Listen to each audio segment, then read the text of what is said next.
Support for this podcast comes from the Central Valley Journalism Collaborative, connecting communities with the resources, infrastructure, and networks to ensure a vibrant local free press. From KVPR in Fresno, this is Central Valley Daily. It's Tuesday, September 16th. I'm Elizabeth Arkalian. Pregnant women in Madera County are at a disadvantage because of the lack of doctors who specialize in maternity care. We have incredible ERs, but they're not specialized. So something that could seem like a minor complaint in a pregnant woman could be something very severe. Coming up, we will look into the state of maternity care there and across the valley. But first, these headlines. The assassination of conservative activist Charlie Kirk last week is still being felt here in the valley. KVPR's Samantha Rangel brings us this reaction from a large vigil held in Fresno over the weekend. Hundreds packed the new Covenant Community Church in North Fresno on Sunday night. Let's pray. The evening service was being live-streamed to those who couldn't make it inside. For Christy, who is 52, it was Kirk's faith that stood out the most. His faith first, before politics, is what stood out the most. He made that his life's mission. I also spoke with Tom at this event. He's 50 and is a self-described atheist. I think that should speak to people that you don't have to be of this faith to appreciate what he spoke about and the fact that he only used words and nobody should be punished for that. Kirk was known to profess strong political and social views on issues like family and marriage. His views evoked strong emotion from liberals. But his message landed in places like the Valley, which has been a welcoming place for national conservative voices. Kirk had visited the Valley a week before his death. With KVPR News, I'm Samantha Rangel. A Fresno State professor was put on leave by the university after comments she allegedly made in response to the killing of Charlie Kirk. The Collegian student newspaper reports that the professor teaches communications at the campus. A recording that has circulated online appears to show the professor stating it was, quote, "Too bad Kirk wasn't dead." That was before it became clear that Kirk had died after being shot at a Utah college last week. Fresno State says it's continuing to investigate the comments. California state legislators approved many bills over the weekend, including a measure allowing Kern County to approve oil and gas well permits without further environmental review. Cap Radio's Manola Sakaida has more. The bill allows the approval of well permits as long as they comply with the county's own zoning ordinance. That means individual permits won't have to go through California's Environmental Quality Act review process to move forward. Republican Senator Shannon Grove supported the bill. Her district encompasses a large part of Kern County. We're excited that the bill is moving forward to let us put oil in the pipelines, to go to the refineries, to stabilize the fuel prices in the state of California.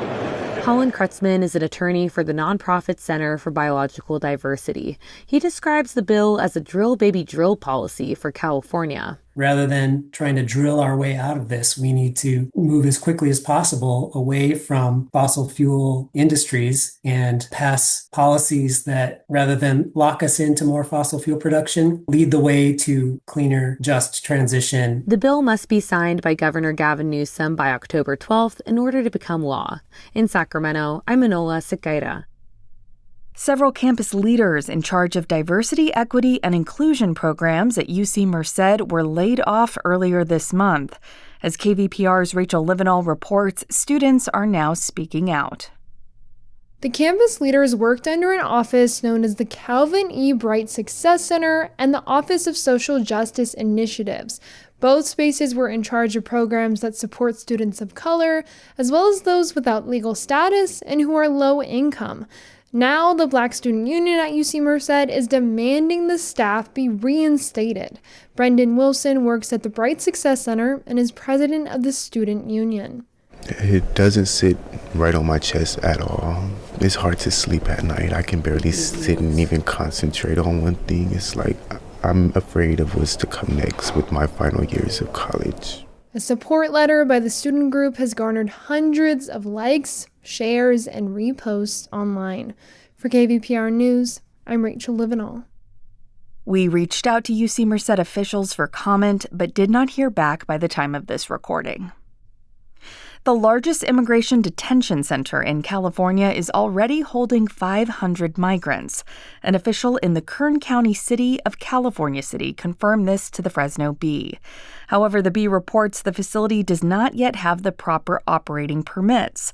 Advocates for detained migrants allege the facility does not have adequate conditions to hold people. The facility is run by the private prison firm known as Core Civic.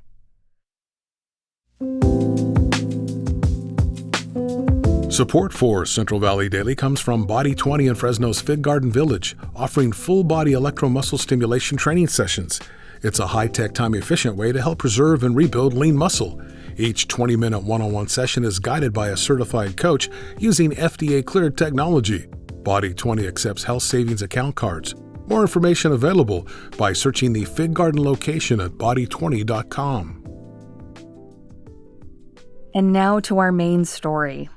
Having a child can be an exciting time for expecting mothers, but it can also be incredibly stressful. There are physical changes to the body, new expenses, and childcare considerations. And that's without addressing a maternal care shortage in the Valley. One county in particular has struggled to keep up with these types of medical needs for new mothers. That's Madera County. To understand why this county in particular is so troubled, I spoke with Tim Sheehan, who's a health reporting fellow with The Intersection. That's an outlet from our news partner, the Central Valley Journalism Collaborative. Tim joined me in the studio, where I asked him to start by explaining the state of maternity care in Madera County. Right now, there's not much of a state of maternity care in Madera County. There's no hospitals that are designated as birthing facilities in the county at all. Madera Community Hospital closed in early 2023, and they offered maternity care, labor and delivery prior to that. But when they reopened earlier this year, they decided not to restore that unit. So you've got OBGYNs that are providing maternity care through some of the federally qualified health clinics. But in terms of birthing, there's no sites that are there for mothers to deliver their babies. And what kind of issues does that create? Why is it an issue for a community to not have maternity care at its local hospital?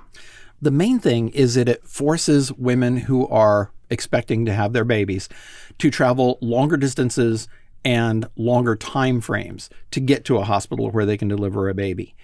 The data shows that there are higher risks to mothers who have to travel longer distances. And that becomes a problem. I spoke with Dr. John McHugh, who's an OBGYN in Southern California. He's also the chairman of the American College of Obstetrics and Gynecology, District 9, which includes California. And he spoke to this issue about talking about the problems that are associated when you don't have maternity care at hospitals. It's never just about labor and delivery. That's an indicator of what's happening. But when a hospital closes labor and delivery, that means less access to prenatal care. That means less access to emergency gynecologic care, for instance, an ectopic pregnancy. If there are no practicing docs in that community, those patients do show up at the emergency room, but there's no one to care for them. So obviously other issues than just a normal pregnancy. There Absolutely. could be, consequences down the line. It's different for a routine pregnancy than it is if you've got a more complicated pregnancy or unexpected problems with labor and delivery. Sure, which I'm sure is very common. Now, in your report, you highlight Madera Community Hospital, which reopened in March after being closed for over 2 years. Why did they not reinstitute their maternity care unit? Financial factors seem to have been the most important reason. Most of the births at Madera Community Hospital prior to their closure were covered by Medi-Cal. The unfortunate thing is that Medi-Cal's reimbursement rates don't come close to covering the cost for a hospital to provide those services, especially at a relatively low-volume hospital like Madera Community. And Tim, if you would just elaborate a little more on the downwind effects of not having consistent, reliable maternal care in a community.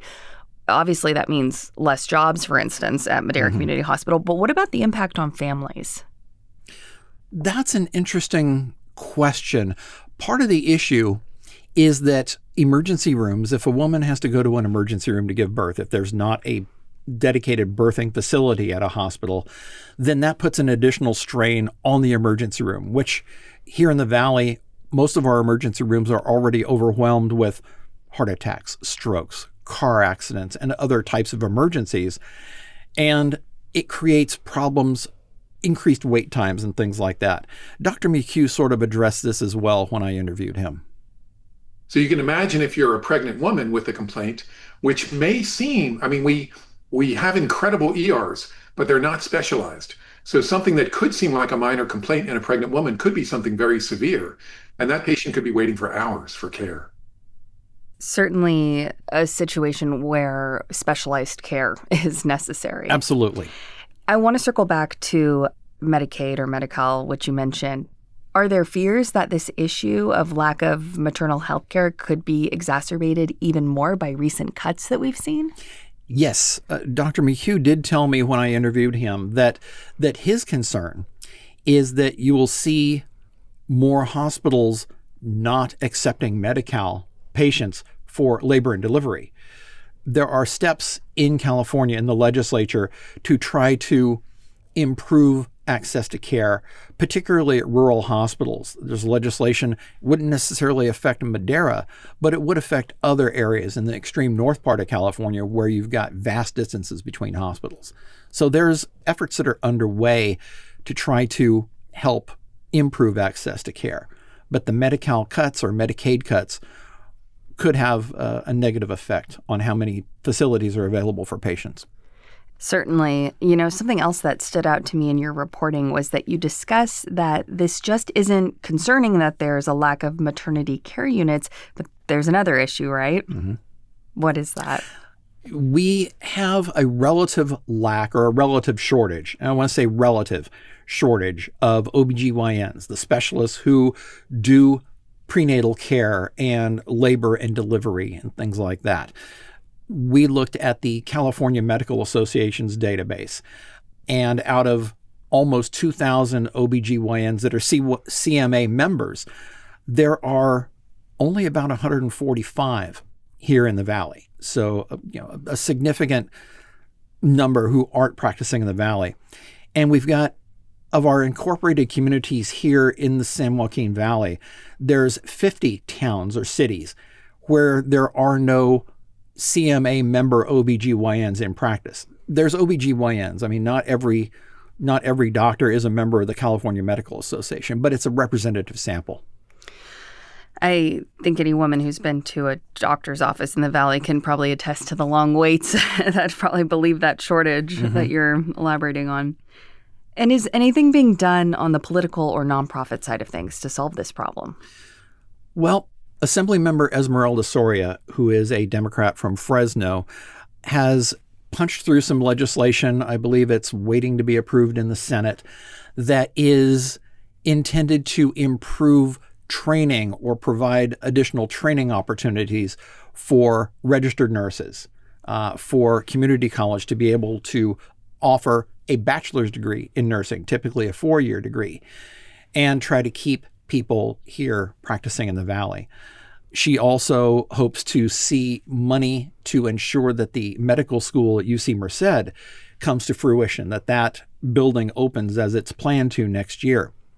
There's another piece of legislation that, again, is intended to provide some measure of support or some measure of flexibility for small hospitals that don't have labor and delivery units to be able to establish standby maternity care or standby labor and delivery services. Again, that wouldn't affect Madera, but it would affect a number of small hospitals across the state. That was Tim Sheehan, Health Reporting Fellow with our news partner, The Intersection and Central Valley Journalism Collaborative. Always great to discuss your reporting, Tim. Thanks very much. And that is today's show. Today's episode was produced by Jonathan Linden and KVPR with support from the Central Valley Journalism Collaborative. I'm Elizabeth Arkalian. You can find the latest local news anytime at kvpr.org.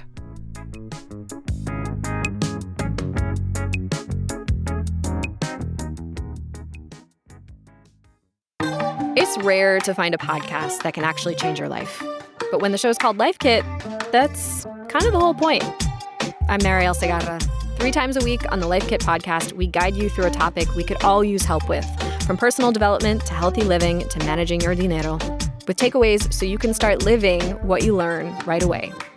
Escucha el Life Kit podcast from NPR.